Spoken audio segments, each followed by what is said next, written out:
மூஷிக வாகன மோதக ஹஸ்த சாமர கர்ண விளம்பித சூத்ர வாமன ரூப மகேஸ்வர புத்திர விக்ன விநாயக பாத நமஸ்தே.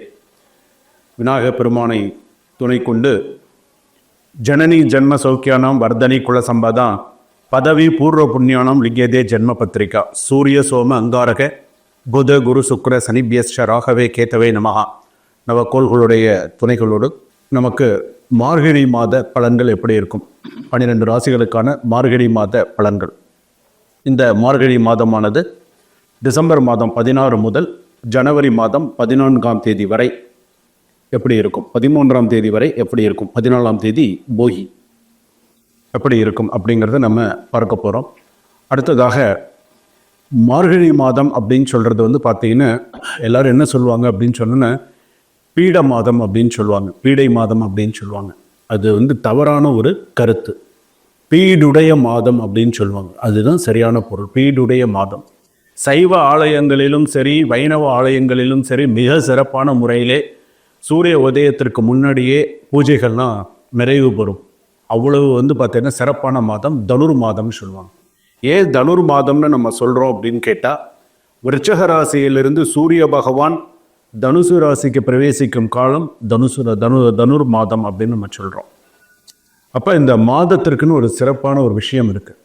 அதாவது பீடுடைய மாதம் அப்படின்னு பேர். அது காலப்போக்கில் பீட மாதம் அப்படின்னு சொல்ல ஆரம்பிச்சிட்டாங்க.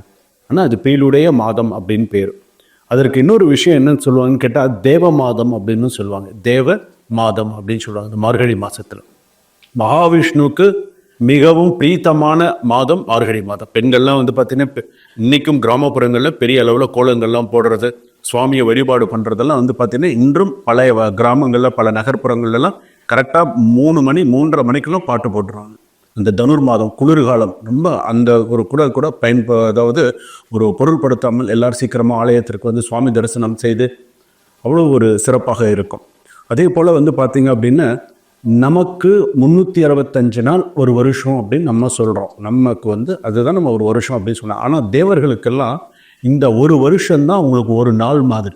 இந்த ஒரு வருஷம்தான் உங்களுக்கு ஒரு நாள் மாதிரி கணக்கு. அதாவது தை மாதத்திலிருந்து நீங்கள் எடுத்துட்டீங்க அப்படின்னு சொன்னால் ஆனி மாதம் வரையில் அவங்களுக்கு பகல் பொழுது. அந்த 6 மாதம் தான் அவங்களுக்கு பகல் பொழுது. திரும்ப நீங்கள் எடுத்துட்டீங்கன்னா ஆடி மாதத்துலேருந்து மார்கழி மாதம் வரைக்கும் அவங்களுக்கு இரவு பொழுது தேவர்களுக்கெல்லாம்.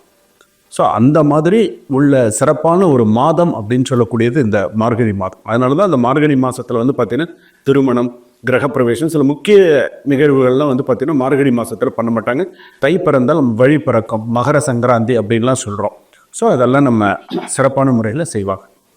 அப்போ இந்த மார்கழி மாதம் இந்த 30 நாளும் 12 ராசிகளுக்கு எப்படி இருக்கும், மேஷ ராசியிலிருந்து மீன ராசி வரையில் எப்படி இருக்கும், நான் இதில் ரொம்ப சில முக்கியமான விஷயங்கள்லாம் சொல்ல போகிறேன்.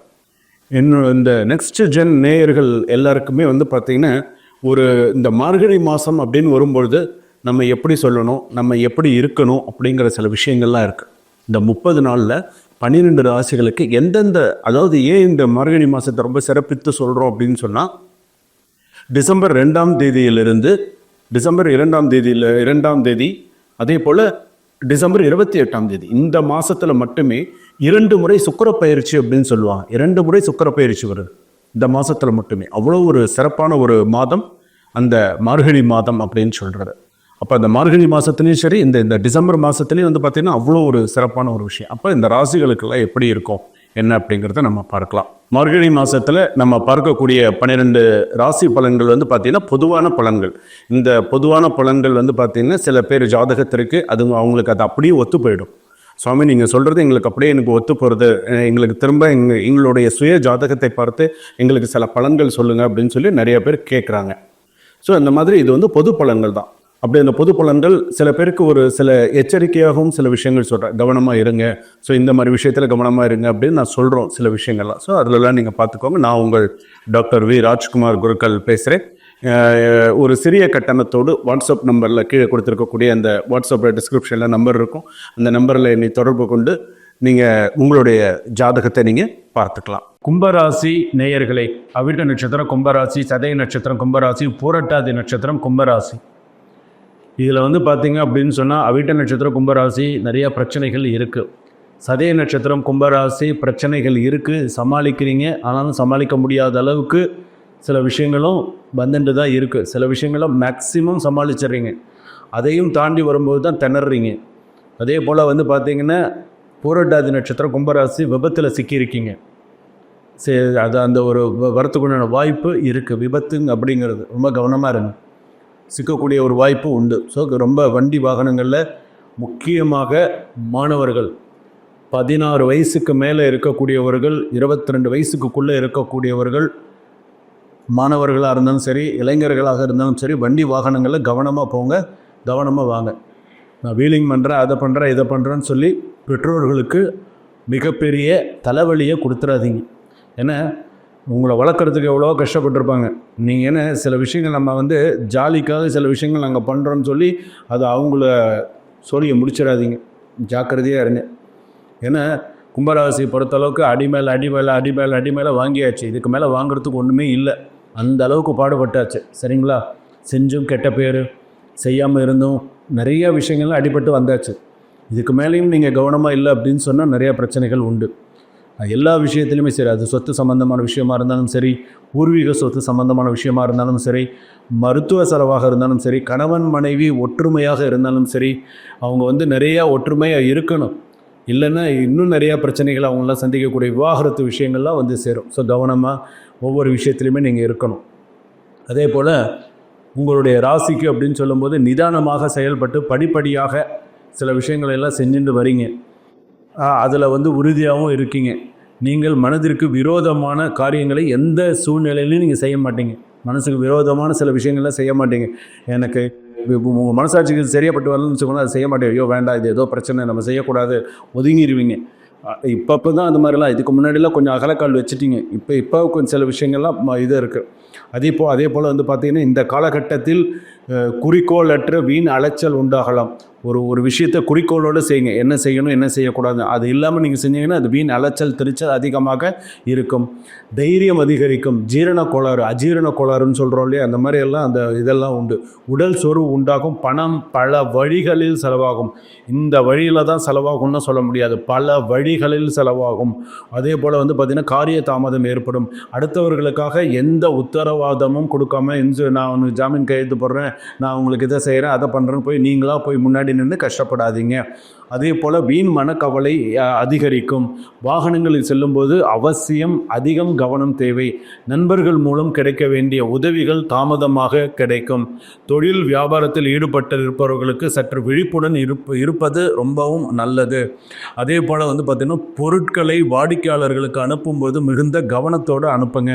அதே போல் பார்த்திங்கன்னா அலைச்சலும் வேலை பளுவும் அதிகமாக சந்திக்கக்கூடிய சூழ்நிலைகள் இருக்கும். அரசாங்க உத்தியோகத்தில் இருக்கக்கூடியவர்களும் சரி, தனியார் உத்தியோகத்தில் இருக்கக்கூடியவர்களும் சரி, தேவையில்லாத அவப்பெயர்கள் மறையும். ஒரு பொருள் தொலைஞ்சு போகவோ உடஞ்சி போகவோ வாய்ப்புகள் உண்டு. கை தெரியாமல் உடஞ்சி தொலைஞ்சி பிரச்சனைகள் அது மூலமாக சில கெட்ட பேர் இதெல்லாம் நிறையா வரும். குடும்பத்தில் திடீர் கருத்து வேற்றுமை ஏற்படலாம். திடீர்னு ஏதாவது ஒரு பிரச்சனை. வீண் வாக்குவாதங்களை தவிர்ப்பதும் நல்லது. கணவன் மனைவி ஒருவரை ஒருவர் அனுசரித்து செல்வது நல்லது. சகோதரர்களுடன் கருத்து வேற்றுமை உண்டாகலாம். நீ சரியில்லை, நான் சரியில்லை, தேவையில்லாத பிரச்சனை. எச்சரிக்கையுடனும் கவனத்தோடையும் இருக்க வேண்டும். கலைத்துறையினர்களுக்கு சாதகமான சூழ்நிலையான காலமாக இருக்கும். விவசாயம் சம்பந்தப்பட்டவர்களுக்கு கொஞ்சம் இழப்புகள் அதிகமாக இருக்கும். மற்றவரை அதே போல் பார்த்திங்க அப்படின்னு சொன்னால் உங்களுடைய பேச்சு, உங்களுடைய நிதானம், உங்களுடைய சில விஷயங்கள் ரொம்ப நிதானத்தை கடைபிடிக்கிறது நல்லது. அதனால் புதன் பார்த்திங்கன்னா கொஞ்சம் மன நிம்மதியை தரக்கூடிய கிரகமாக உங்களுக்கு அமையும். அதே போல் பார்த்திங்கன்னா அரசியல் துறையினருக்கு பார்த்திங்கன்னா வளர்ச்சி திட்டங்கள்லாம் நிறைய செயல்படுத்துவீங்க. அரசியல் துறையில் இருக்கிறவங்களுக்கெல்லாம் நல்லாயிருக்கும். சுற்றத்தார் வருகையெல்லாம் நல்லாயிருக்கும். மன மகிழ்ச்சி நிறையா இருக்கும். ஸோ இதில் சிக்கலான சில காரியங்கள்லாம் கூட எளிதாக சில முடித்து வைக்கக்கூடிய அளவுக்கு உங்கள் ஜாதகத்தில் நல்லா இருக்கும். அதே போல் பார்த்தா மாணவர்கள் மாணவிகள் படிப்பில் நிறைய கவனம் செலுத்தி நிறைய மதிப்பெண்கள் எடுப்பாங்க. நல்லா அமோகமாக இருக்கும். சோம்பேறித்தனத்தை விட வேண்டும். இது சொன்ன உடனே டக்குன்னு ஏந்திரது போய் படிக்கணும் அப்படிங்கிற மாதிரி படிக்கணுமேன்ட்டு போய் படிச்சிங்கன்னா சரியாக வராது. படித்தா அடுத்த லெவலுக்கு போகலாம் அப்படிங்கிற ஒரு அந்த கெரியரை நீங்கள் மனசில் கொண்டு வாங்க, நல்ல விதமாக இருக்கும். அதே போல் வந்து பார்த்திங்கன்னா அருகில் இருக்கும் உங்கள் அதாவது பழமையான சிவாலயம் உங்கள் கோயில் பக்கத்தில் இருக்குது அப்படின்னு சொன்னால் கால பைரவருக்கு வேப்பெண்ணெயில் விளக்கேற்றுங்க, இழுப்பெண்ணெயில் விளக்கேற்றுங்க, அல்லது செக்கெண்ணெயில் விளக்கேற்றுங்க. கடன் தொல்லைகள்லாம் அகலும். அத்தர் புணுக்கு ஜவ்வாது வாங்கி கால பைரவருக்கு சாத்துங்க. ஆஞ்சநேயருக்கு துளசி மாலை சாத்துங்க. ஆஞ்சநேயருக்கு பால் அபிஷேகம் பண்ணுங்கள். செந்தூரம் சாத்துங்க. இதெல்லாம் உங்களுக்கு நல்ல விஷயங்களாக இருக்கும். சந்திராஷ்டம தினங்களாக 8-9 தேதிகளும் சந்திராஷ்டம தினமாக இருக்கும். கவனமாக இருங்க. ஜனவரி மாதத்தில் 8-9 தேதி வந்து சந்திராஷ்டம தினமாக இருக்கும். ஸோ அந்த நாளெல்லாம் கவனமாக இருங்க. அதே போல் வந்து பார்த்திங்க அப்படின்னு சொன்னால் கும்பராசி பொறுத்தளவுக்கு நீங்கள் 2 விஷயங்கள் பண்ணலாம். ஒரு விஷயம் வந்து பார்த்திங்கன்னா குற்றாலநாதர் சென்று வழிபாடு பண்ணுறது நல்லது. குற்றாலம் போயிட்டு வரலாம். குற்றாலநாதர் வழிபாடு பண்ணுறது உங்களுக்கு ரொம்ப விசேஷமான ஒரு சுவாமியாக இருக்கும். அங்கே போயிட்டு வரலாம். அதே போல் வந்து பார்த்திங்க அப்படின்னு சொன்னால் கும்பராசி பொறுத்தளவுக்கு அடுத்ததாக ஒரு கோவில் வந்து பார்த்திங்க அப்படின்னு சொன்னால் திருப்பட்டூரில் இருக்கக்கூடிய பிரம்மபுரீஸ்வரர்.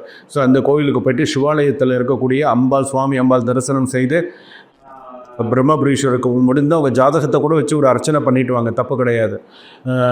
கும்பராசியில் இருக்கவங்க உங்கள் ஜாதகத்தை கூட வைத்து ஒரு அர்ச்சனை பண்ணிட்டு வரலாம். திருமணம் சம்மந்தப்பட்ட பேச்சுவார்த்தை சில விஷயங்கள்லாம் கொஞ்சம் கொஞ்சமாக நல்ல நேரம் வருது. அந்த நல்ல நேரத்தை நீங்கள் பயன்படுத்திக்கிட்டே நல்லது. ஸ்லோகம் சொல்லி கொடுக்குறேன், ஸ்லோகத்தை சொல்லுங்கள்.